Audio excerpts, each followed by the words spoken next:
பீகார் முன்னாள் முதல்வர் நிதிஷ்குமார் தனது பலத்தை நிரூபிப்பதற்காக 100க்கும் மேற்பட்ட எம்எல்ஏக்களுடன் டெல்லியில் முகாமிட்டுள்ளார். பீகாரில் நடக்கும் ஐக்கிய ஜனதா தள ஆட்சியில் முதல்வர் பதவி யாருக்கு என்பதில் இப்போதைய முதல்வர் ஜித்தன் ராம் மாஞ்சிக்கும் முன்னாள் முதல்வர் நிதிஷ்குமாருக்கும் கடும் மோதல் நடந்து வருகிறது.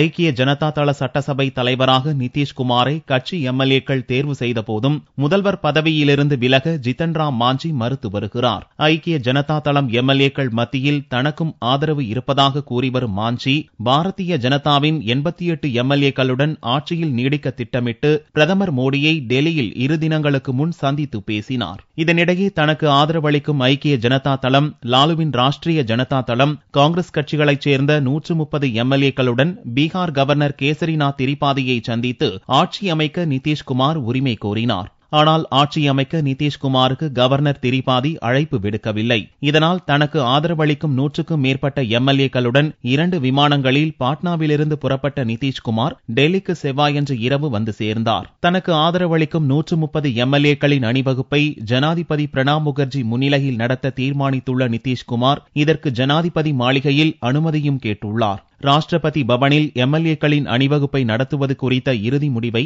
ஜனாதிபதி விரைவில் எடுப்பார் என்ற நம்பிக்கையுடன் நிதிஷ்குமார் காத்திருக்கிறார்.